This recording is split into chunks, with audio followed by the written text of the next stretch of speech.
ॐ नमः सिद्धेभ्य। ॐ नमः सिद्धेभ्य। ॐ नमः सिद्धेभ्य। ॐ शुद्धात्मने नमः।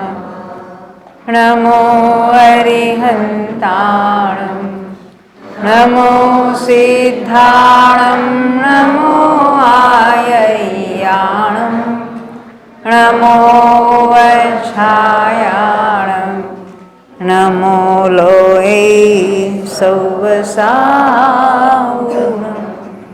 नमिवूण अभयनन्दिं सुदसायरपारगिन्दनन्दिगुरुं वरवीरनन्दिनाहं पयडीनं पच्चयं वोच्छम्। आचार्य श्री नेमिचंद सिद्धांत चक्रवर्ती ने गोमटसार कर्मकांड ग्रंथ की रचना की है। उसकी कर्नाटक और संस्कृत टीका के आधार से पंडित टोडरमल जी ने सम्य ज्ञान चंद्रिका कर्मकांड भाषा टीका ढूंढारी भाषा में लिखी हुई है। उसी का हम यहाँ हिंदी अनुवाद आपके हाथ में है और उसमें दूसरी पुस्तक है ना, उसका आश्रव अधिकार हम देख रहे हैं। आश्रव का अर्थ है क्या है? कर्मकांड। हाँ, आने को भी आश्रव कहेंगे, उसको कहेंगे भाव अपेक्षा, उसको भाव साधन कहते हैं। परंतु वो आने का कारण क्या है, उसको सचमुच आश्रव कहा। जो आने वाले कर्म तो 8 है और उसके उत्तर प्रकृतियाँ देखेंगे 148 है और उसके भेद करेंगे तो असंख्यात लोक प्रमाण भेद है। पर उसका कारण क्या है? तो वहाँ ज्ञानावरणादि का उदय नहीं कहा, मिथ्यात्वादि का उदय कहा। वो पुद्गल के परिणाम है और वो पुद्गल के परिणाम भी उसके साथ साथ अकेले नहीं हो रहे, उसके वो हो रहे। उसका अर्थ है वहाँ पर जीव में भी मोह राग द्वेष हो ही रहे हैं। तो ये निमित्त का भी निमित्त वहाँ है। तो ये पुद्गल का परिणाम और जीव के परिणाम, इन दोनों को ही यहाँ आश्रव कहा है। वही बंध के हेतु है, बंध के कारण है। अब ये बंध के कारणों की चर्चा हमारी चल रही है और हमने मुख्य रूप से उसके 4 प्रत्यय, उसका नाम है 4 प्रत्ययों के नाम याद है ना?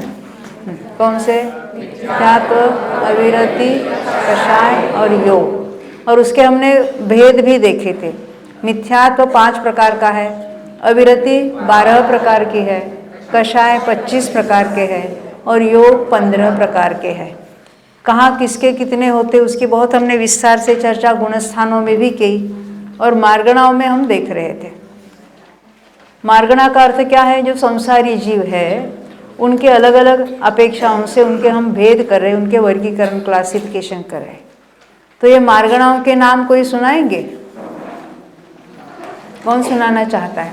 हाँ हाँ, हंसा बेन, अरे वाह, बोलिए।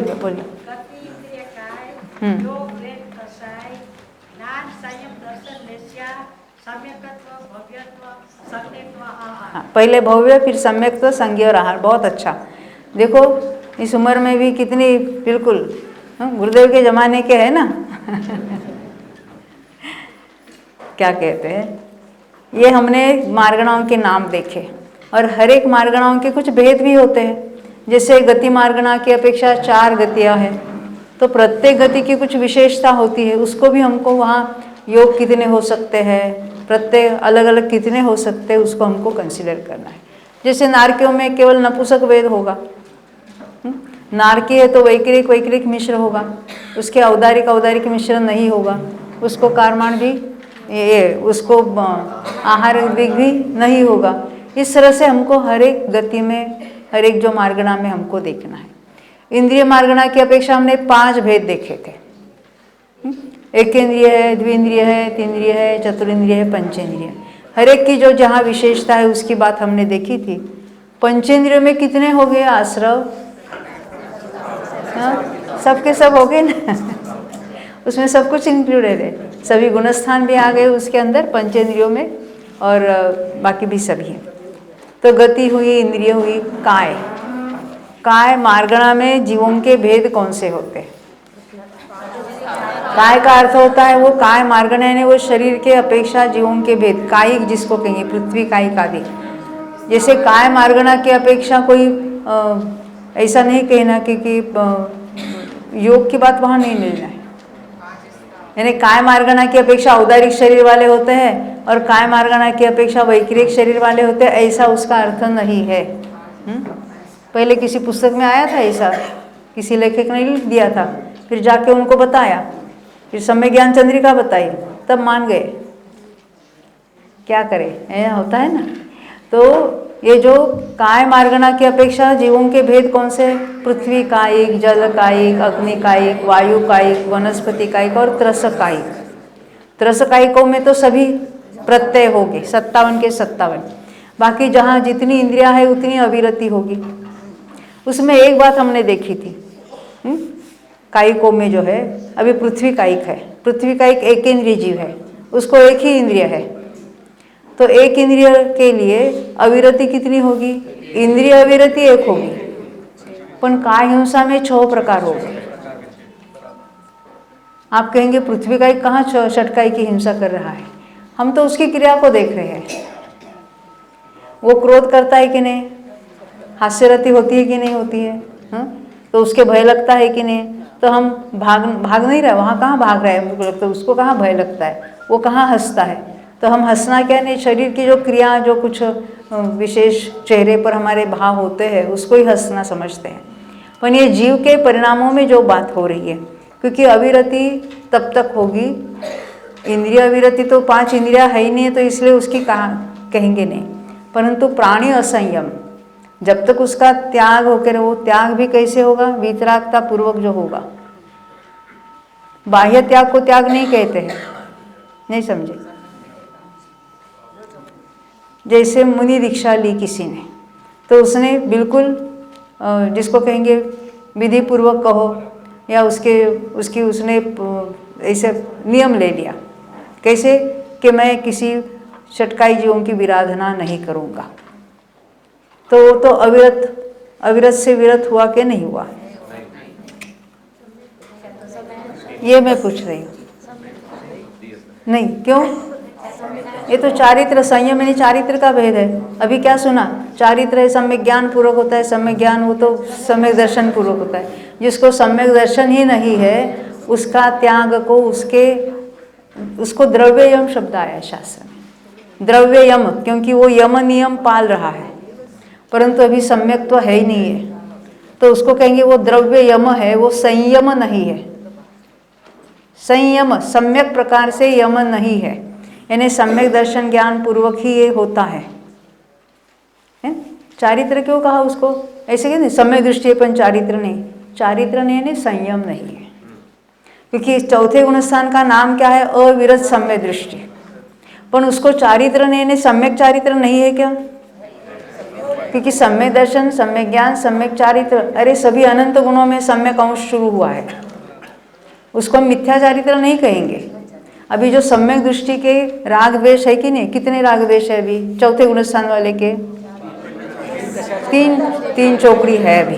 हाँ, तो अभी जो 3 चौकड़ी का राग हो रहा है, देव शास्त्र की भक्ति भी कर रहा है, अब धंधा पानी भी करेगा कि नहीं करेगा? तो ये जो राग हो रहा है वो सम्यक चारित्र है कि मिथ्या चारित्र है? हाँ, क्या कहते हैं? कोई एक बोलो, कौन कह रहे थे? हम बोलो, बोलो ना, कुछ कहा ना आपने? हाँ, मिथ्या चारित्र नहीं है। हाँ, वितरागता और वो राग 2 धाराएं एट ए टाइम चल रही है, पर जो वितरागता है वो तो चारित्र है ही है, परंतु वो राग को भी सम्यक चारित्र में, क्योंकि सम्यक चारित्र हो गया, अभी उसके 2 अंश है, सरागता और वितरागता, उसको मिथ्या नहीं कह सकते। सम्यक दृष्टि के राग को मिथ्या नहीं, वो विभाव कह सकते हैं, परंतु वो मिथ्या नहीं कह सकते। उसको समझ में आती है ना बात? आई? अच्छा। देखो, ऐसे हमको निर्णय पूर्वक उसका विचार करना चाहिए। तो बाह्य में व्रत अंगीकार किए, बाह्य में उसने त्याग कर दिया, वो किसी की हिंसा नहीं कर रहा है, प्रवृत्ति में हिंसा नहीं कर रहा है, फिर भी उसके अविरति है कि नहीं इसका विचार यहाँ करना होना चाहिए। इस तरह से इसलिए एकेंद्रियों के भी, षटकायों की भी हिंसा ली हमने यहाँ पर। वो क्यों ली, ये उसका कारण है। वो तो मिथ्या दृष्टि है ना, जहाँ मिथ्या दृष्टि है तो सारा असंयम पड़ा है वहाँ पर। तो हमने इंद्रिय की मार्गणा की भी बात देखी, तो गति, इंद्रिय, काय भी देखी।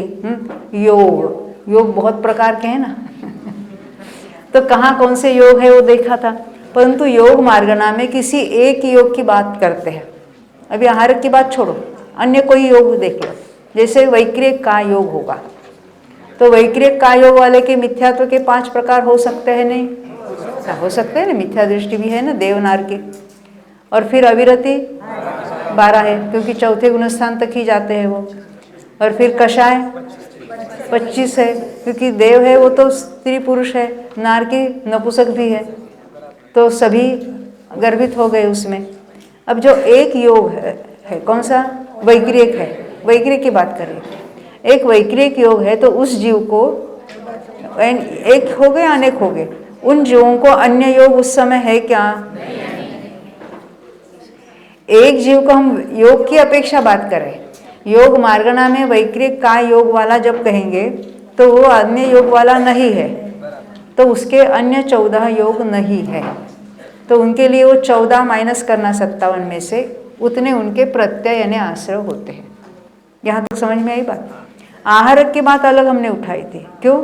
आहारक का योग जो है वो मात्र छठे गुणस्थानवर्ती जीव की होता है, उसके भी अन्य योग तो नहीं होंगे, परंतु उसके अन्य भी कुछ बातें नहीं होगी। मुनिराज है, छठे गुणस्थानवर्ती है, मिथ्या तो नहीं होगी 5 प्रकार के, अविरति 12 के 12 नहीं होगी, कषाय में भी 12 कषाय नहीं होंगे, और आहारक का योग है वो केवल पुरुष वेदी को होता है, तो उसके स्त्री वेद भी नहीं होगा, नपुंसक वेद भी नहीं होगा। इस तरह से हमको बिल्कुल सोचना है, कोई भी आपको विचार करना है किसी बात पर, तो सभी एंगल्स के हमको ये आदत डालनी चाहिए कि इसमें अपने कुछ छूट तो नहीं रहा ना। इस तरह से हमने योग मार्गणा में भी देखा था कल, है ना, उसकी हमने बहुत चर्चा भी की थी। हाँ, सोच करने से संसार में क्या फायदा? संसार में भी बिना सोच के कार्य करते हो क्या? बहुत सोचते रहते हो, दिन भर तो उसी की बात सोचते रहते हैं। और ये जिसकी बात सोचनी है वो तो बात रह जाती है, अपनी बात सोचनी है ना वो रह जाती है, और उसको छोड़कर बाकी सब कुछ करते रहते हैं, है ना। देखो, सोच यानी ज्ञान, ज्ञान से ही सब मार्ग खुलने वाला है, ये ज्ञान में ही सारा निर्णय होते चले गया, यही हमारा प्रकट लक्षण है। अभी भी बातें आई थी ना, वो श्रद्धा, ज्ञान नहीं बताया ये स्वभाव है, ज्ञान नहीं बताया ये तो आश्रव है, ये अभी हम आश्रव देख रहे हैं, ये ज्ञान नहीं बताए ना, और वो हमको अच्छे लगते हैं, नहीं समझे। अभी हमने सुना था, जिसको पुण्य का फल अच्छा लगता है ना, और पुण्य को वो अच्छा माना, उसने दुखदायक कहाँ माना? सुखरूप माना है, और सुखरूप माना है और हमको सुख मिलेगा ऐसा माना है। उसकी क्या है, ये आश्रव तंत्र संबंधी भूल चल रही है, क्योंकि आश्रव के 2 भेद किए, बच्चों को भी सिखा दिया, पाप मत करो, पुण्य करो, पाप करेगा तो तुझे दुख मिलेगा, पुण्य करेगा तो सुख मिलेगा। किसने सिखाया उनको? हम बचपन से बिल्कुल हमने कंडीशन कर दिया हमारे बच्चों को, और हम भी कंडीशन होके आए थे ना। यानी सच्ची बात हमने कभी सुनी नहीं, कभी दूसरों को सुना ही नहीं। आप कहेंगे वो तो पाप करेंगे, नहीं तो मिथ्यात्व वाला बड़ा पाप कर ही रहे ना, और कौन सा पाप करना है? और ये पाप तुम्हारे उपदेश से कोई पाप और पुण्य करता है ऐसा नहीं है। एक इंद्रिय जीवों को कौन उसको उपदेश देता होगा? तो एक इंद्रिय जो निगोद भी मरकर मनुष्य में आ सकता है, उस भव में मोक्ष भी जा सकता है। तो मनुष्य में आया है और उस भव में मोक्ष जाने वाला है, बादर निगो जा सकता है। तो मनुष्य गति भी बांधी, मनुष्य गत्यानि पूर्वी बांधी, औदारिक शरीर अंगो पांगो बांधा, अरे वज्रवृषभ नाराज सहनन बांध के आया है, तो इतना पुण्य कैसे किया उसने? अभी मुझे बोलो। ये समेत शिखर के पहाड़ पर जन्मा था इसलिए, तो काहे का पुण्य? हम तो पुण्य कहाँ देखते, किसी क्रिया में देख रहे हैं।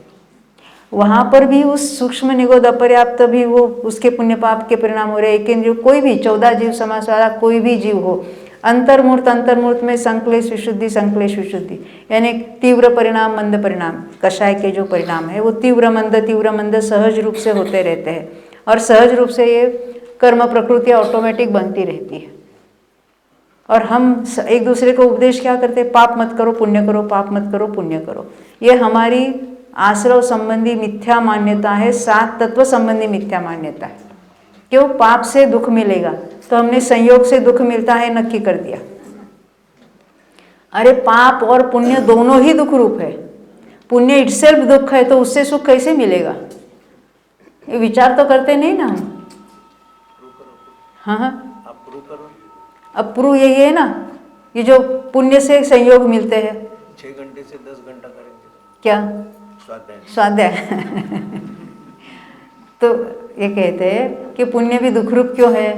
क्योंकि हम स्वाध्याय कर रहे हैं, पुण्य बांध रहे हैं, तो 6 के बदले 10 घंटे करेंगे तो ज़्यादा पुण्य बंधेगा, तो सुखरूप होगा कि नहीं होगा, ये कह रहे हैं। अरे वो पुण्य कहाँ होगा वहाँ, बीच बीच में मत भटक चला जाएगा। अरे कब अभी खत्म होता है, एक विकल्प आया, क्या हुआ, कब हुआ? अरे पाप पुण्य जो होने योग्य है उसको होने दो, उससे नाता छोड़ना है पहले में पहले। हम तो पहले सुनते हैं ना एक दूसरे को उपदेश, क्या राग द्वेष ओछा करो, ओछा यानी कम करो और कर्म को काटो। कौन से कर्म को काटना चाहिए, कौन सा कर्म आपको नहीं चाहिए, बोलो, हम आपको ट्रिक बता दें।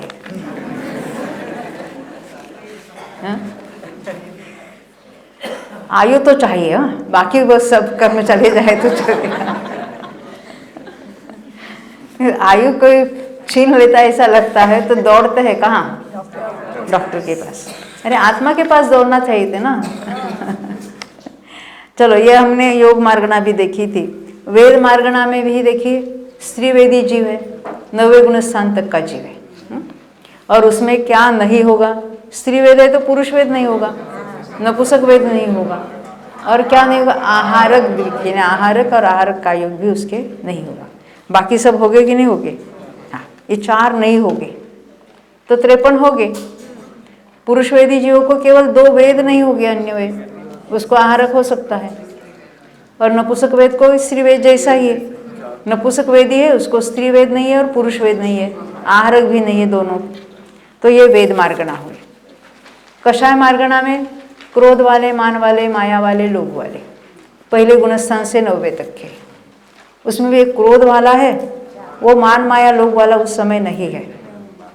हाँ, तो क्रोध वाला है, उसके 4 प्रकार के क्रोध का उदय है। क्या नहीं है?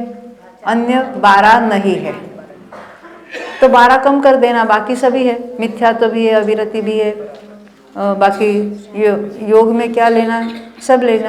हाँ, केवल अन्य 12 कषाय उसके नहीं होंगे, तो 12 बिना 45-45 हमने कहे थे। ज्ञान मार्गणा के बहुत सारे भेद है। मिथ्या दृष्टि और सासादन वाले को मति अज्ञान, श्रुत अज्ञान, जिसको मत्य ज्ञान या कुमति ज्ञान कहते हैं। श्रुता ज्ञान यानी कुश्रुत ज्ञान कहते हैं। तो उनके गुणस्थान 2। तो उसमें क्या नहीं होगा, जैसे मिथ्यात्व के प्रत्यय हमने 55 देखे थे, वही यहाँ मत्य ज्ञानी के कहेंगे, सेम टू सेम। अब विभंग ज्ञानी में क्या विशेषता है? विभंग ज्ञानी संगी पंचेंद्रिय के होता है, मिथ्या दृष्टि और सासादन वालों के होता है। तो उसके कितने हो गए? देखो इसमें एक ख्याल, तो आप कहेंगे मिथ्या दृष्टि के भी 55 कहे, तो इसको भी 55 कहो ना। नहीं, क्योंकि वो पर्याप्त हुए बिना विभंग ज्ञान उत्पन्न नहीं होता। भले देव और नारकियों में वो भव प्रत्यय नियम से होता ही होता है, परंतु 6 पर्याप्ति पूर्ण होने के पश्चात विभंग ज्ञान उत्पन्न होता है।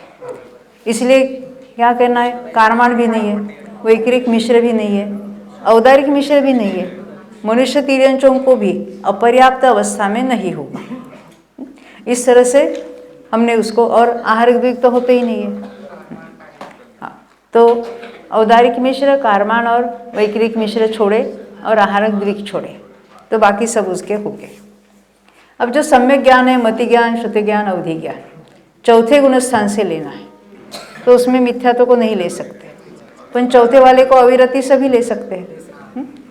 हाँ, तो और क्या नहीं होगा उसका? अनंतानुबंधी कषाय गए हैं उसके, वो दूसरे तक ही थे, तो अनंतानुबंधी और 5 मिथ्यात्व, 5 4 9, 9 बिना, बाकी सब हो गए ना, क्योंकि सम्य दृष्टि है तो जो छठे वाले जो जीव है उनके आहार भी होगा। हाँ 48। हाँ, मनोपरे ज्ञानी की विशेषता देखी थी हमने। मनोपरे ज्ञानी कहाँ से होते? तो छठे गुणस्थान से 12वें तक। तो छठे गुणस्थान है तो आहार को लेना कि नहीं लेना? आप क्या कहते भाई, क्यों नहीं लेना? अरे सुनो सुनो सुनो, हाँ साथ में नहीं होते। 4 चीजें ऐसी है, उसमें एक है तो अन्य तीनों ही नहीं होंगे, यानी उसमें से 2 भी कोई एक साथ नहीं हो सकते। तो हमने बताया था, एक तो है मनोपरे ज्ञान, एक है औपशमिक सम्यक्त्व, परिहार विशुद्धि संयम, और चौथा कौन सा है? आहारक कायोग, आहारक और आहारक मिश्र, आहारक द्विग जिसको कहेंगे। ये एक साथ नहीं होते। हाँ, उनको आहारक का बंध हो सकता है, वो शरीर नाम कर्म है, और ये योग है। योग कब होता है? वो जो आहारक शरीर बनाने जाते हैं ना, तब ये योग होता है। जो मनोपरि ज्ञानी हो गए वो आहारक शरीर को नहीं बनाएंगे, ये उसका अर्थ होता है। मनोपरि ज्ञानी है वो द्वितीयोपशम सहित वो श्रेणी नहीं चढ़ेंगे। हाँ, क्षायिक होकर उपशम श्रेणी चढ़ सकते, यानी औपशमिक चारित्र हो सकता है, औपशमिक सम्यक्त्व और मनोपरि ज्ञान दोनों एट ए टाइम किसी जीव को नहीं होते। हाँ, मनोपरि ज्ञान के 2 भेद है, दोनों के लिए एप्लीकेबल है, ऋजुगति वाले को भी और विपुलमति वाले को। मनोपरि के ज्ञान के भेद कौन से है? ऋजुमति और विपुलमति।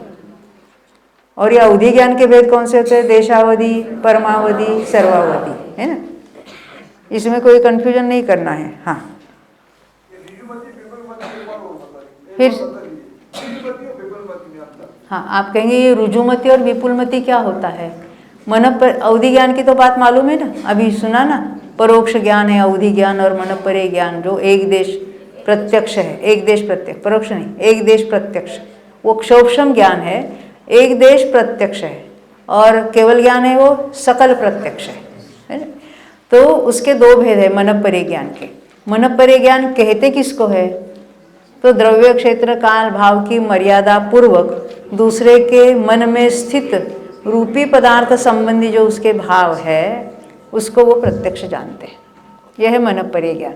उसके 2 भेद है, एक है ऋजुमति और एक विपुलमति। ऋजुमति क्या है? उस दूसरे का सामने वाला जीव कैसे सरल मन वाला है, और दूसरा कौन सा है? कुटिलमति वाला, यानी कैसा है? टेढ़े मन वाला, ये समझे ना, पंचम काल का जीव। अच्छा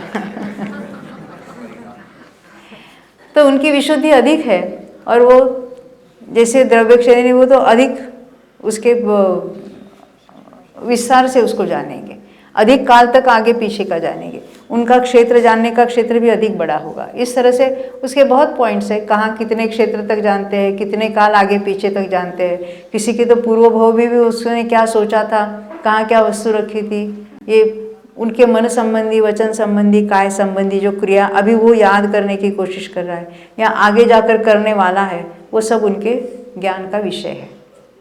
अभी उसके सारे वो जीव कांड में बहुत विस्तार से उसका वर्णन है, अभी उसका अपना विषय नहीं है, परंतु यह है मनोपरि ज्ञानी जीव, विशिष्ट विशुद्धि से वो उत्पन्न होता है। ऐसे भी कोई जीव है कि जो श्रेणी चढ़ते समय तो मतिश्रुत ज्ञानी भी थे, और श्रेणी चढ़ने लगे तो श्रेणी चढ़ते समय क्या होता है? विशुद्धि अनंत गुणा अनंत गुणा अनंत गुणा बढ़ती जाती जाती। तो ये सारे ही कर्मों के कौन से? अप्रशस्त पाप कर्म जिसको कहेंगे, ज्ञानावरण है, दर्शनावरण है, उसका क्या होता है? अनुभाग घटते चला जाता है। कितना? अनंत गुणा घटता है, यानी ज्ञानावरण घट रहा है तो क्या होगा? ज्ञान खिल जाएगा। तो कितनों को इस श्रेणी में अभी उसका यूटिलाइजेशन होने वाला नहीं है, फिर भी श्रेणी में किसी को अवधि ज्ञान और मनोपरि ज्ञान भी प्रकट होता है, और ज्ञान तो खुलता चला जाता है। हमें सबको तो शिवभूति मुनि बहुत पसंद है, क्यों? दूसरे माँ से विनम्र करते करते समय दर्शन, यानी वो तो आत्मानुभूति करके आत्मा में स्थिर हुए, पर उन्होंने जब श्रेणी चढ़ी तब उनका भी ज्ञान खुलता गया कि नहीं खुलता? ये तो आता है ना, पूर्व विदों को ही श्रेणी चढ़ी जाती है, नहीं समझे। शुक्ल ज्ञान के पहले दो भेद कौन से? पहले एकत्व नहीं, पहले पृथकत्व। पृथकत्व, वितर्क, विचार, यानी वो पलटते, उनके ध्यान का विषय योगों का भी पलटते रहते हैं, उसको कहते पृथकत्व विचार, संक्रमित होते हैं। और बाद में एकत्व, वितर्क, अविचार, वो 12वें के अंत में जाके वो ज्ञान होता है, यानी उनको एक ही योग में और एक ही विषय पर उनका ज्ञान कॉन्सेंट्रेटेड है, तब जाके 13वें गुणस्थान में चले जाते हैं। तो ये आद्य दो जो है ना, आद्य ने पहले दो किसके होते हैं? पूर्व विदों को। सूत्र है कि नहीं? क्या है? हाँ, शुक्लेच आद्य पूर्वविद। उसका अर्थ क्या है? ये पहले दो शुक्ल ध्यान पूर्व विदों को ही होते हैं। पूर्वविद यानी या तो 10 पूर्वी वाले के होंगे या 14 पूर्वी वाले के होंगे। ये तत्वार सूत्र में लिखा है ना, अभी हमारे शास्त्री साहब ने बताया ना, सम्मेद नाम है ना, सम्मेद। हाँ, मालूम नहीं ना हमको। हाँ, आपने जो बताया वो उदाहरण दिया तो मतलब कम ज्ञान मानते हैं, तो कैसे हो गया? वो भी हो जाता है, केवल सुनने से या पढ़ने से कोई ज्ञानी नहीं होता है, वो तो अपने आप स्वयं के ज्ञान की योग्यता बढ़ती है। निमित्त रूप से ज्ञानावरण का अनुभाग इतना अनंत गुना घटता है, तो ऐसे ज्ञान सहज उत्पन्न हो जाते हैं। अभी उसकी चर्चा में नहीं जाएंगे, क्योंकि ऐसे मिनिमम ज्ञान भी वो अष्ट प्रवचन माता कहते हैं, पर केवल 5 समितियों 3 गुप्ती इतना ही लेना नहीं है। वो आचारांग जो पूर्व 18,000 पद वाला आचारांग, उसका भी अभ्यास होना चाहिए ना उसके। अभी वो पदों की चर्चा नहीं करेंगे, नहीं तो पूरा घंटा उसी में चला जाएगा, दुखरूप लगेगा। अच्छा, मन परिज्ञानी के देखे हमने, याद है ना? अब केवल ज्ञानी की बात है। मन परिज्ञान के तो 20 है ना, क्या नहीं है? मिथ्यात्व नहीं है, अविरति नहीं है, कषाय 12 नहीं है, वेद 2 नहीं है, पुरुष वेदी को ही होगा, मन परिज्ञान आहार द्विक नहीं होगा, और क्या नहीं होगा? वैकृक द्विक नहीं होगा, औदारिक मिश्र भी नहीं होगा, कारमाण भी नहीं होगा। क्या होगा? तो 20 हो गए, और केवल ज्ञानी को 7 हो गए। ये जो है उसी की विच्युति कहने में आ जाते हैं, परंतु वहाँ उन्होंने कहा था उपचार से है। अब संयम मार्गणा हमने देखी थी, असंयमी के हमने बात देखी थी यहाँ पर। असंयमी को हमने कितने देखे थे? असंयमी ने पहला, दूसरा, तीसरा, चौथा गुणस्थान। मिथ्यात्व भी है, अविरति भी है, और क्या क्या है? सब है। क्या नहीं है? आहार द्विक नहीं है। तो असंयमी कहने से 55 हो जाते हैं। देश संयमी यानी 5वें गुणस्थान वाला। 5वें गुणस्थान वाले को मिथ्यात्व नहीं है। अविरति कितनी है और कितनी नहीं है? 11 है, 1 नहीं है। नहीं है में 1 डालना, तो 5 मिथ्यात्व नहीं है, 1 अविरति नहीं है। अब कषाय में क्या नहीं है? 8 कषाय नहीं है। और योग में क्या नहीं है? देखो 9 है, बाकी 6 नहीं है। आहार द्विक भी नहीं है, वैकृक मिश्र भी नहीं है, कारमाण भी नहीं है। औदारिक का योग होता है उसके, और मनोयोग वचन योग तो होता ही है। इस तरह से हमने उसके देखे थे 37 होते हैं। यहाँ तक तो अपना कल का विषय हुआ है ना। हमारे घर में भी ऐसा ही होता है, रोज सुबह 1.5 घंटे का हमारा करणान योग का अभ्यास चलता है, स्वाध्याय। अभी तो महाबंद महाधवला चल रहा है, धवला हो जय धवला हो महाधवला। हमारी ऐसी परिपाटी है कि 1.5 घंटे तक आज का जो विषय सिखाया है, दूसरे दिन उसकी ऐसी रिवीजन होती है, और वो रिवीजन हमारी 1 घंटे तक चलती है। यानी पहले दिन ऐसा कठिन विषय आता है कि दूसरे दिन थोड़ा फिर लगता है हाँ कल हमने अच्छा, फिर दूसरे दिन उससे ज़्यादा कठिन विषय आता है तो लगता है पहले दिन का अच्छा था वो। आप चिंता मत करना, अभी तो यहाँ आसान आने वाला है, नहीं तो आज ही सब पैक करके चले जाएंगे। हाँ देखो क्या कहते हैं, सामायिक। अभी संयम के भेद कितने हैं? तो सामायिक छेदोपस्थापना हम में से जोड़ रूप लेते हैं। किसी को सामायिक और किसी को छेदोपस्थापना होती है ऐसा नहीं है।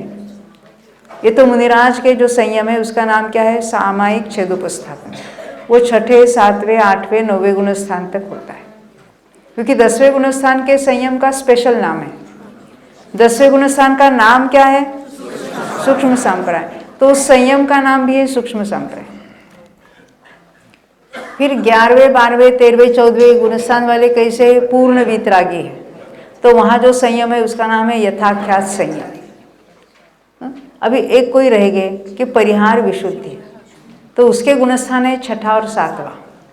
और उसकी भी हमने बात देखी थी कि जो 30 वर्ष तक सुखी गृहस्थ जीवन बिताया, फिर मुनि दीक्षा अंगीकार की, तीर्थंकर के पाद मूल में उन्होंने प्रत्याख्यान पूर्व 9वें पूर्व का अभ्यास किया और 8 वर्ष तक, और बाद में उनके ये पर्टिकुलर विशुद्धि से परिहार विशुद्धि संयम की प्राप्ति होती है। अब उसकी जो विशेषता है उसका अपना यहाँ का विषय नहीं है।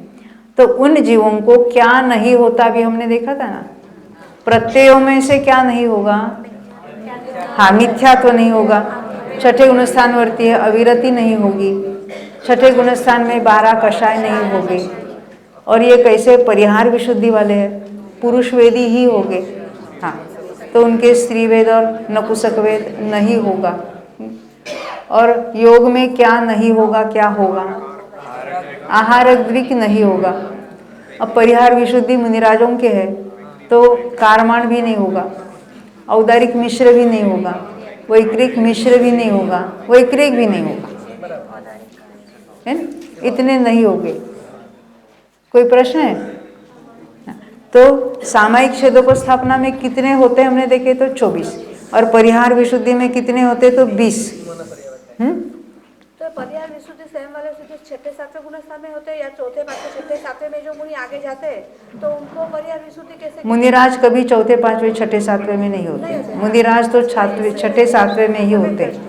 हाँ, सम्यक दृष्टि है वो 4थे 5वें में होते हैं, पर उनके परिहार विशुद्धि कब होगी? अपन 4थे 5वें में कितने काल रहा है वो, पर उसको परिहार विशुद्धि में नहीं, 30 साल तक समय दृष्टि रहे नहीं रहे उससे कुछ मतलब नहीं है। हाँ, समय दृष्टि हो सकता है, परंतु उसके मुनि दीक्षा कब अंगीकार की? वो 30 वर्ष के बाद। पहले वो समय दृष्टि था कि नहीं था उससे कुछ मतलब नहीं है। मुनि दीक्षा अंगीकार की उस समय दृष्टि हुए है, या समय दृष्टि होकर मुनि दीक्षा अंगीकार की है। और अभी यहाँ उन्होंने मुनि दीक्षा अंगीकार की करते थे, केवल बाह्य से दीक्षा लिए ऐसा नहीं अर्थ होता है।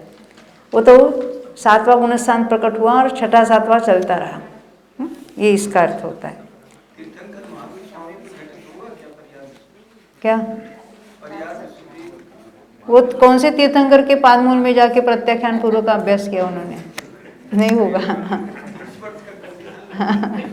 उनके नहीं होगा। हाँ, मनोपरिज्ञान होता है उनके, दीक्षा लेते ही 7वां गुणस्थान प्रकट होते ही उनके मनोपरिज्ञान प्रकट होता है। जो तीर्थंकर होने वाले जीव उनको भी। हाँ, नहीं होता वो कह रहे मैं। हाँ, हाँ। अभी वो परिहार विशुद्धि वाले के 20 होते हैं हमने देखे थे। जैसे हाँ, सामायिक छेदोपस्थापना में 24 थे, आहार द्विक था, और वो वहाँ भाव से स्त्रीवेदी पुरुष वेदी नपुंसक वेदी भी थे। अब परिहार विशुद्धि वाले इनको उनमें से क्या नहीं होगा? 24 में से स्त्री वेद और नपुंसक वेद नहीं होगा, और आहार द्विक भी उनके नहीं होते। इतनी बातें, ये 4 उसमें से नहीं होंगे। अब सूक्ष्म सांप्राय जो 10वें गुणस्थान में है, अब वहाँ क्या है? एक सूक्ष्म लोभ ही है और 9 योग है, बाकी कुछ भी नहीं है ना? तो 10 है तो मिथ्या तो नहीं है, 5 प्रकार, अविरति नहीं है, फिर कषाय में क्या नहीं है? एक संज्वलन लोभ छोड़कर बाकी कुछ नहीं है, बाकी 24 नहीं है, इस तरह से। और योग में ये 9 है, बाकी नहीं है, क्योंकि 10वां गुणस्थान है। औदारिक मिश्र भी नहीं है, कारमाण भी नहीं है, वैक्रिक मिश्र भी नहीं है, वैक्रिक भी नहीं है, आहार के 2 भी नहीं है, 9 है। तो ये हमने संयम मार्गणा की अपेक्षा देख लिया है। फिर जबरा देख लेते, आप बोर्ड पर देखना, आपके पास भी है ना वहाँ पर चार्ट, आपका 5 नंबर का चार्ट। देखो संयम मार्गणा के हमने पहले भेद देखे थे। पहले संयम की अपेक्षा उसके भेद बताए। सामा यानी सामायिक और छेदोपस्थापना, इसके 24 वो हमने गिना है ना अभी, कौन से होते हैं कौन से नहीं होते। फिर परिवी यानी परिहार विशुद्धि, उसमें कितने होते हैं 20। सूक्ष्म सांप्राय ये 10। ये किसकी चर्चा चल रही है, संख्या किसकी बता रहे हैं, प्रत्ययों की संख्या। वो पर्टिकुलर संयम वाले जीव में कितने प्रत्ययों से बंध होता है उसकी यहाँ चर्चा चल रही है। अब यथाख्यात संयम वाला जो है उसके कितने हो गए, यथाख्यात संयम यानी 11, 12, 13, 14। यहाँ मात्र योग है, बाकी कुछ नहीं है, क्योंकि पूर्ण वीतरागी है, इसलिए वहाँ योग जो 9 है उसकी अपेक्षा से ये 9 बताए। तो यथाख्यात 9 कहाँ कहाँ हो गए, 11वें वाले को भी हो गए, 12वें वाले को भी हो गए, 13वें वाले को 7 हो गए और 14वें वाले को 0। पर जो मैक्सिमम संख्या है उसको यहाँ गिनाते हैं, इसलिए यथाख्यात संयम कहने से 9 गिना दिए हमने। असंयमी के तो देखे ही थे 55, यहाँ लिखा ना असंयमी के 55, जो हमने पहले गुणस्थान में भी देखे थे। और देश संयमी जो 5वें गुणस्थान वर्ती है उसको 37 देखे थे। अभी आगे बढ़ते, दर्शन मार्गणा की बात अभी हम देखेंगे। दर्शन मार्गणा की अपेक्षा जीवों के भेद कौन से है, तो अचक्षु दर्शनी, चक्षु दर्शनी, अवधि दर्शनी और केवल दर्शनी। तो अचक्षु दर्शन कौन से गुणस्थान वालों के होगा, अरे हम गुणस्थान पूछ रहे हैं, आप एक इंद्रिय से पंचेंद्रिय तक कह रहे हैं, 1 से 12। और चक्षु दर्शन के गुणस्थान 1 से 12। अभी इंद्रियों की अपेक्षा बात करेंगे तो अचक्षु दर्शन कौन से इंद्रिय वालों के होगा, खाली एक इंद्रिय के। हाँ बोलो बोलो। हाँ अचक्षु दर्शन किसको होता है, अरे 5 भेदों में हो गया। जिसको चक्षु दर्शन है उसको अचक्षु दर्शन होगा कि नहीं होगा। चक्षु दर्शन का क्या है, चक्षु दर्शन यानी चक्षु इंद्रिय के द्वारा जो जानने का कार्य होता है उसके पहले होने वाला सामान्य प्रतिभा जिसको कहेंगे, वो दर्शन गुण का कार्य ना, दर्शनोपयोग है, उसको क्या कहेंगे चक्षु दर्शन। और चक्षु बिना अन्य क्या क्या है, स्पर्शन इंद्रिय भी है, रसना इंद्रिय भी है, घ्राण इंद्रिय भी है, कर्णेंद्रिय भी है और मन भी है। तो इसके पहले यानी इनके द्वारा जो जानने का उपयोग होता है ज्ञानोपयोग, एक ज्ञानोपयोग होने के पहले अंतर्मूर्तक दर्शनोपयोग होता है। ये अंतर्मूर्त कहने से वो बहुत छोटे छोटे होते हैं, हमारे पकड़ में नहीं आते, नहीं समझे। हम देख रहे हैं और आप सुन भी रहे ना, एट ए टाइम कर रहे कि नहीं, बराबर। तो एक इंद्रियों के द्वारा उपयोग लगातार अंतर्मूर्त वहाँ तक उसी चीज़ को ज्ञेय को जानते रहेगा, तब वो हमारे ज्ञान भी पकड़ में आता है। इतना हमारा ज्ञान कर्म जो है, फिर वहाँ से हमने देखने के बाद सुनने के प्रति उपयोग गया और बीच में दर्शनोपयोग हो गया, वो भी अंतर्मूर्त, और फिर ज्ञानोपयोग यानी वो तो सुनने की बात पकड़ में आए। फिर उसके बाद वो पंखा चल रहा है कि नहीं, ठंडी है कि गर्मी है, उस स्पर्शन इंद्रिय की तरफ उपयोग गया। उसके पहले भी बीच में दर्शन उपयोग हुआ। और हमें क्या लगता है हम 5 इंद्रियों के द्वारा एट ए टाइम जान रहे हैं। बम्बई में तो हम जानते हैं बरोबर। क्या करते हैं, वो टीवी ऑन कर देते हैं तो नेत्र इंद्रिय का विषय चल रहा है, कर्ण इंद्रिय का भी चल रहा है, एसी या पंखा ऑन कर देते हैं, स्पर्शन इंद्रिय का विषय चल रहा है, फिर भोजन की थाली लेकर वहाँ बैठते हैं वहाँ पर, हाँ तो अच्छा स्मेल भी आ रहा है खाने का और टेस्ट भी चल रही है। तो हम सबका अनुभव एट ए टाइम करते हैं कि नहीं करते हैं, मन से भी सोचते रहते हैं, अरे आज ये बनाया, दूसरा उसके साथ कोई पापड़ और ये कुछ आता होता तो अच्छा था। तो सबका कार्य चल रहा है कि नहीं एट ए टाइम। तो ये अंतर्मुख कितने छोटे हो गए, हर एक इंद्रियों और 5 इंद्रियों मन तो 6 अंतर्मुख उसके अपने, और हर एक के बीच में अंतर्मुख वाला दर्शन उपयोग, वो हमको पकड़ में कहाँ आ रहा है। ये भले अंतर्मूर्त यानी असंख्यात समय, परंतु वो भी कितना सूक्ष्म है, वो हम उसके अलग से पहचान नहीं सकते उसको, है ना। तो अभी हम ये चक्षु दर्शन की बात कर रहे हैं। ये चक्षु दर्शन ही, हाँ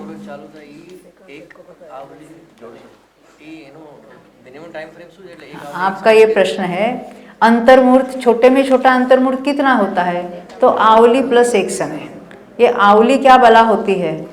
तो हमें तो सेकंड मालूम है, तो सेकंड का हमारे साइंटिस्ट ने कितने छोटा उसका अंश बनाया? कोई हमारा साइंटिस्ट है कि यहाँ पर?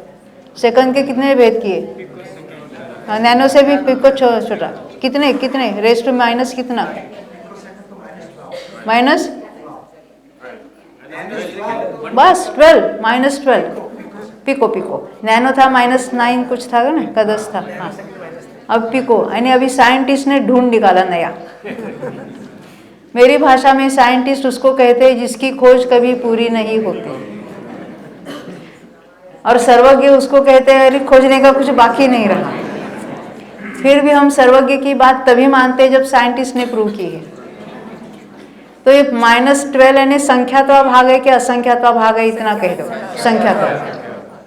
संख्यात के भी बहुत वेरिएशंस होते हैं, तो ये संख्यात्वा भाग है। और हम जिसको सेकंड कहते हैं उसमें हजारों कोड़ा कोड़ी आवली होती है। कितनी? हजारों कोड़ा कोड़ी। क्या बात है? कोड़ी यानी 1 करोड़, 1 के ऊपर 7 जीरो, कोड़ा कोड़ी यानी करोड़ इंटू करोड़, 1 के ऊपर 14 जीरो, और ऐसे 1 2 4 नहीं, हजारों। तो 1 सेकंड में हजारों कोड़ा कोड़ी आवली, और एक एक आवली में समय कितने? तो जगन्य युक्ता संख्यात इतने समय। ये जगन्य युक्ता संख्यात क्या होता है? तो जो मिनिमम असंख्यात है उसका नाम है जगन्य परिता संख्यात। उसका भी वो जीवकांड में पढ़ना, वो अनवस्था कुंड और शलाका और महाशलाका और प्रतिशलाका, वो पढ़ने लगते हैं तो इतने चक्कर आते हैं कि सब जीवकांड वहीं पर पूरा कर देते हैं। वो तो जगन्य असंख्यात निकालने का तरीका था वो तो।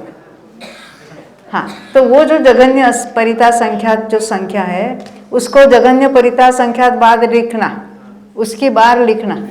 जैसे 4 संख्या उसको हमने 4 बार लिखा तो क्या होगा? 4 4 4 4, और आपस में गुणा किया तो कितना होगा? 4 × 4 × 4 × 4 यानी 4⁴ कितना होता है? 256। अब यहाँ क्या करना है? जगन्य परिता संख्यात, जगन्य परिता संख्यात, जगन्य परिता संख्यात, जगन्य परिता संख्यात, कितनी बार लिखना? जगन्य परिता संख्यात बार लिखना। सबका आपस में गुणाकार करना, यानी जगन्य परिता संख्यात रेस टू जगन्य परिता संख्यात इज इक्वल टू जगन्य युक्ता संख्यात, दैट इज इक्वल टू 1 आवली। तो समय कितना सूक्ष्म होगा आप समझ सकते हो, कितना सूक्ष्म है। और एक समय में केवल ज्ञान, यानी हमारा ज्ञान स्वभाव ऐसा है कि एक समय में जीव अनंत, पुद्गल अनंत अनंत, इस सबको, ये सब लंबी चौड़ी हमने बातें सुनी थी, उन सब को, सभी द्रव्यों के सभी गुणों को, उसकी अनंत अनादि अनंत पर्यायों को युगपत, एक समय में युगपत स्पष्ट और प्रत्यक्ष जाने, उसको कहेंगे केवल ज्ञान की एक समय की पर्याय की ताकत। ये ताकत हमारे में अभी वर्तमान में है, स्वभाव में, और वो पर्याय में प्रकट कर सकते हैं। कब? स्वभाव को स्वीकार करेंगे तब। ये स्वभाव का दर्शन करने के लिए हम भगवान के पास जाते हैं, नहीं समझे? सुबह भगवान के पास दर्शन क्यों करते हैं? सुबह आईने के सामने दर्शन करने क्यों जाते हैं? कि वहाँ जो कुछ दिखाई देता है, यह मैं हूँ दिखाई देता है, और यहाँ काला होगा तो क्या करते हैं? आईने को पोंछते हैं ना? नहीं, यहाँ साफ सफाई करते हैं। वे भगवान के सामने क्यों जाते हैं हम? वो भी हमारा स्वभाव दिखाते हैं, पर वो विकार दिख रहे हैं हमको, तो कहाँ भगवान को अनुकूलन करने से विकार मिटेंगे कि नहीं मिटेंगे? तो यहाँ स्वभाव उनके जैसा मेरा है। कल हमारे 2 भाई आए थे, हमारे संवेद और वो चेतन, तो क्या क्या किया उन्होंने, हम उनका एक मोबाइल लिया, हमारा एक मोबाइल लिया, सामने रखा, और इधर से उधर, उधर से उधर, उधर से उधर सारे पिक्चर ट्रांसफर हो गए। तो ये मोबाइल ने उसका पूरा उसके जैसा हो गया। तो हमें आज दर्शन करते समय मुझे विकल्प आया, भगवान के सामने हम सामने खड़े हैं, तो वहाँ पर भी ऐसा ट्रांसफर होना चाहिए। अरे ट्रांसफर तभी होगा जो वो कर रहे हैं ना, क्योंकि खाली सामने रखने से नहीं हुआ ना, तो कुछ वो एप्लीकेशन जो कुछ खोला उसमें क्या कि इधर दबा उधर दबा, क्या किया हमको पता नहीं लगा, वो किए बिना तो खाली सामने रखने से तो हुआ नहीं। तो भगवान के सामने खाली हाथ जोड़कर खड़े रहने से कुछ नहीं होगा, तो वो एप्लीकेशन बराबर होना चाहिए ना। तो भगवान क्या कर रहे हैं? अरे भगवान स्व में लीन है, तो हमें भी स्व में लीन होकर ही हमारा भगवान का दर्शन होगा। धवला में कहा है कि जिन दर्शन से निज दर्शन, वो तो निदत्ति निकाच की बात आती है। तो कहते पण भगवान को नमस्कार असंख्यात प्रकार के। अरे बाप रे, असंख्यात प्रकार से उठ बैठ कर नहीं है, नहीं। सम्यक दर्शन होता है ना, तब उसके असंख्यात प्रकार के वेरिएशंस होते विशुद्धि के, उसको भगवान का नमस्कार कहा है। यानी भगवान को नमस्कार किया तभी कहेंगे जब सम्यक दर्शन प्रकट होगा। तो भगवान को देखकर हम अपने आत्मा सन्मुख होकर अपना अनुभव करेंगे, तब हमने भगवान को सही नमस्कार किया, तब तक नमस्कार भी नहीं होगा। हाँ, भी आदर्श है ना, वो तो बिल्कुल आदर्श है, क्योंकि दर्पण को आदर्श है, दर्शाने वाला है। तो भगवान भी हमारा स्वभाव दर्शाने वाले हैं, तो भगवान के दर्शन तो तभी होगे ना। तो हमारा तो समाधान नहीं होता एक भगवान को देखकर। दौड़ दौड़ के इधर से उधर, उधर से उधर जाते, उसका निषेध नहीं है। ऐसे विकल्प आएंगे, दौड़ दौड़ कर इधर उधर साइट सीइंग करने के बदले दौड़ दौड़ कर यात्रा करने के, भगवान के दर्शन करने के विकल्प आएंगे। परंतु हमें तो एक भी भगवान का दर्शन करे पर उसमें आत्मदर्शन हो जाएंगे, तो वो दर्शन हमको नमस्कार कहलाएगा, नहीं तो वो नमस्कार में भी नहीं आएगा। अनादिकाल से क्या हमने अनंत बार नमस्कार नहीं किए? अरे मूर्तियों के क्या, साक्षात तीर्थंकरों के हमने दर्शन किए, तो कितने नमस्कार हुए हमारे, बोलो। असंख्यात क्या अनंत हो गए कि नहीं? अरे एक भी नहीं हुआ। क्या करें, पता नहीं है ना हमको इसकी बात। हाँ देखो, अभी हमारी मार्गणा चल रही थी, कहाँ से कहाँ चले गए हम तो।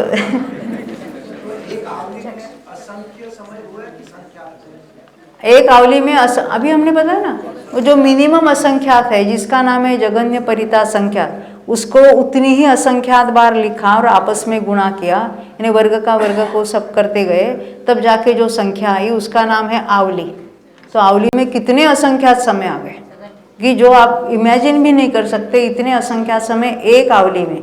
और एक आवली तो हमारे पकड़ में नहीं आती, अंतर्मूर्त में ऐसी संख्यात आवली भी होती है। मिनिमम अंतर्मूर्त जो है आवली प्लस एक समय है, वो क्या, तो बड़े बड़े यानी संख्यात आवलियों के भी, जैसे हम सेकंड कहते हैं, अभी आधा सेकंड, पौना सेकंड, 18वां भाग सेकंड का जो हम कहेंगे, तो वो तो पकड़ में आ रहे हैं क्या आपके, ख्याल में आई ना। तो ये असंख्यातवा भाग कहाँ, तो हमेशा गुरुदेव कहते हैं सेकंड के असंख्यातवे भाग में, यानी एक समय में। पर ये असंख्यात का भावभाषण नहीं हो रहा है ना, वो कितना असंख्यात का प्रमाण भी कैसा है।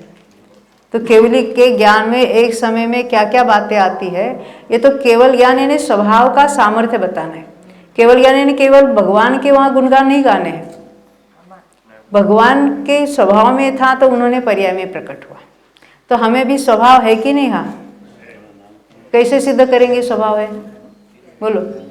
हमारा कुछ ना कुछ जानना चल रहा है कि नहीं चल रहा है?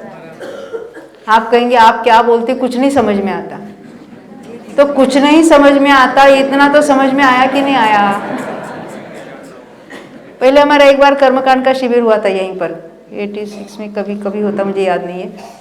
तो उस समय हमने पहले दिन जाहिर किया था, जिसको कुछ भी नहीं समझ में आएगा उसको 5000 रुपये इनाम दिया जाएगा।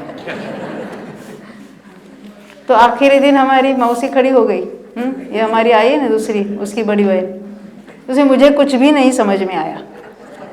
तो हमने इतना तो समझ में आया कि नहीं आया? तो यही तो समझने वाला हम है ना। कहाँ की कहाँ बात चलती है, चलो। हाँ, दर्शन मार्गना की बात चल रही है। ये चक्षु दर्शन वाले जीव है, पहले से 12वें गुण स्थान तक के, और चक्षु वाले भी पहले से 12वें गुण स्थान वाले हैं, यानी कितने सभी होगी ना उनके प्रत्यय, तो 57 के 57 सब आ गए, क्योंकि आहारक वगैरह वो भी आ गए उसके अंदर। अभी अवधि दर्शन वाले जो है, अवधि दर्शन वाले जो अवधि ज्ञान जैसे हो गए उनका, क्या हुआ? 4 से 12 है ना, समय दृष्टि है, चौथी गुणस्थान से 12वें गुणस्थान तक, यानी क्या नहीं होगा? मिथ्या तो 5, अनंतानुबंधी 4, ये 9 बिना कितने रहे? 48, 48। अब केवल दर्शनी भी देखा हमने, जो केवल ज्ञानी के होगा, जो यथाख्यात संयमी के होगा। यथाख्यात संयमी के तो 9 बताए थे, क्योंकि उसके 11 से हमने देखा था। पर केवल ज्ञानी केवल दर्शनी 13वें वाले हैं, 14वें वाले तो कुछ है ही नहीं है, तो 7 है। इस तरह से वो दर्शन मार्गणा हो जाती है।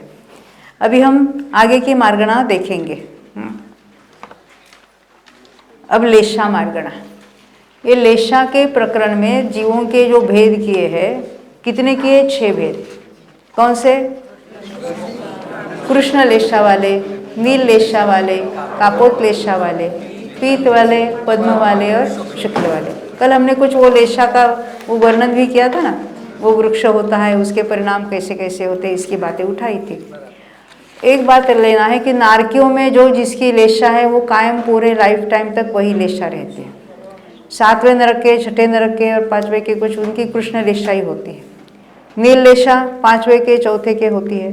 तीसरे, दूसरे, पहले वाले की कापोत लेशा होती है। उनकी जितनी आयु है उतने पूरी लाइफ टाइम तक उतनी ही लेशा चलती है। देवों में पीत लेशा वाले हैं कौन? बहुनत्रिक वाले हैं और सौधर्म ईशान वाले। ऊपर के सनत कुमार से सहस्रार तक पद्म लेशा वाले, और ऊपर के 13वें से लेकर ऊपर सर्वार सिद्धि तक सारे शुक्ल लेशा वाले, शुक्ल लेशा वाले ऊपर। तो अभी उसमें हमको देखना है, उनके गुणस्थान को हमको नक्की करना है। कृष्ण, नील और कापोत लेशा वाले, उनका गुणस्थान कौन सा है? तो पहले से लेकर 4थे तक, समझ में? अब 5वें गुणस्थान वाले को कौन सी लेशा होगी? 5वें गुणस्थान वालों को कौन सी लेशा होगी? पीत, पद्म और शुक्ल, क्योंकि इनकी लेशा अंतर्मूर्त में पलटती है नियम से। 6ठे गुणस्थान वाले को पीत, पद्म और शुक्ल। 7वें वाले को पीत, पद्म और शुक्ल।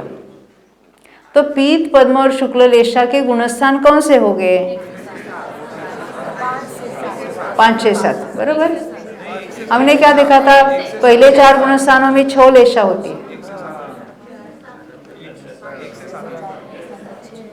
पहले गुणस्थान में शुक्ल लेशा है कि नहीं है? है ना।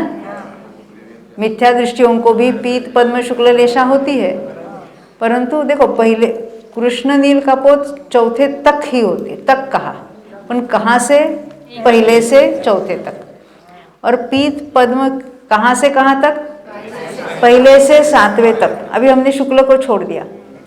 अब 8वें, 9वें, 10वें, 11वें, 12वें, 13वें में मात्र शुक्ल लेशा ही होती है। 13वें तक। फिर से 8वें से यानी श्रेणी चढ़ने वाले और केवली भगवान कहाँ तक? 13वें तक। 14वें वाले को नहीं लेना है, उनमें कोई लेशा नहीं है। तो 8वें से लेकर 13वें तक एकमात्र शुक्ल लेशा ही कंटिन्यूअस रहती है। ये समझ में आई बात? तो शुक्ल लेशा के गुणस्थान कौन से हो गए? अभी ये प्रश्न है। हाँ, अभी 1 से 13 समझ में आई बात? हाँ, यानी ऊपर वालों को मात्र शुक्ल है, परंतु शुक्ल के गुणस्थान 8वें से 13 नहीं कहना। 8वें से 13वें में मात्र शुक्ल लेशा है, पर शुक्ल लेशा कहाँ है? पहले से 13वें तक। 5वें, 6ठे, 7वें को पीत, पद्म, शुक्ल है, पर ये पीत और पद्म कहाँ से कहाँ तक है? पहले से 7वें तक। इस तरह से अभी हमको यहाँ देखना है। अभी कृष्ण, नील और कापोत लेशा वाले 4थे गुणस्थान तक के हैं, तो उनमें मिथ्या तो होगा, अविरति सभी होगी, कषाय सभी होगे, योग कौन से नहीं होगे? आहार का आहार कंगोपांग नहीं होगा। मिश्र क्यों नहीं होगे? आहारक मिश्र, मुझे लगा अन्य मिश्र की बात करें। हाँ, आहारक और आहारक मिश्र नहीं होगे, यानी 2 छोड़ना है तो कितने हो गए? 55 हो गए। जैसे हम मिथ्या दृष्टि के देखे थे, असंयमी के देखे थे 4थे गुणस्थान तक, वैसे इनको भी लेना है। हमें मालूम होना चाहिए कि कौन से गुणस्थान तक ये पाए जाते हैं। अब पीत और पद्म को अलग निकाला, उसके गुणस्थान कितने देखे थे याद है ना? 1 से 7। उसमें आहारक द्विग भी आ गए, 6ठे वाले आ गए ना उसके अंदर। तो उनके कितनी होगी ले अभी सभी प्रत्यय सभी आ गए उसके अंदर, उसमें कुछ नहीं छोड़ा हमने। अब शुक्ल लेशा वाले के उसके भी पहले से लेकर 13वें तक है, उसमें भी आहारक वाले भी आ गए, तो उनमें भी सभी हो गए। तो शुक्ल लेशा वालों को भी 57 प्रत्यय हो गए। इस तरह से हमने लेशा मार्गणा में देख लिया था। देखो जरा लेशा मार्गणा में फिर से देख लो। लेशा मार्गणा के भेद कितने हैं कि कृष्ण, नील, कपोत, पीत, पद्म और शुक्ल। अभी इन तीनों को एक साथ लिया है, कृष्ण, नील और कापोत, और उसमें 55 बताए, क्योंकि गुणस्थान चौथे तक है। आहारक और आहारक मिश्र यहाँ नहीं होगा। पीत और पद्म के गुणस्थान पहले से 7वें तक, तो उसमें आहारक दिग भी आ गए, तो इसके प्रत्यय जो है 57। शुक्ल लेशा है पहले गुणस्थान से लेकर 13वें तक है, तो मैक्सिमम हमको प्रत्ययों को गिनना है, वो भी है 57। ये तो आसान है ना। अभी आगे की मार्गणा के जरा भेद देख लेते हैं। कौन से? भव्य मार्गणा। तो भव्य किसको कहेंगे? जो सिद्ध होने योग्य है, और सिद्ध होने योग्य जिन्हें सम्यक्त्व की योग्यता है वो निश्चित भव्य है। और अभव्य, भव्य सिद्धिक उसका पूरा नाम है, भव्य सिद्धिक यानी होने योग्य। तो सिद्ध भगवान भव्य है कि अभव्य है? अभी हो चुके, होने योग्य नहीं है, हो चुके, तो उसको भव्य नहीं कहेंगे। हाँ, भव्यत्व गुण उनमें था, योग्यता थी, वो पारिणामिक भाव रूप से, परंतु यहाँ भव्य अभव्य मार्गणा में सिद्धों को नहीं लेना। ऐसे भी हम मार्गणाओं में सिद्धों को नहीं लेते हैं। तो कहते भव्य मार्गणा में भव्यों के कितने हो गए? भव्यों को मिथ्या तो गुणस्थान होगा कि नहीं होगा? होगा ना। अरे अनंत जीव तो वहाँ पड़े, अभी भव्य जीव भी, तो सभी हो गए प्रत्यय उनके, क्योंकि भव्य जीव जो छठे में आएंगे तो आहारक दिग भी होगा, बाकी सारे योग भी उनके हो गए। तो भव्यों के होता है 57, और अभव्यों के कितने हो गए? अभव्य गुणस्थान पहला ही गुणस्थान है, वो कभी ऊपर कहीं जाएंगे ही नहीं।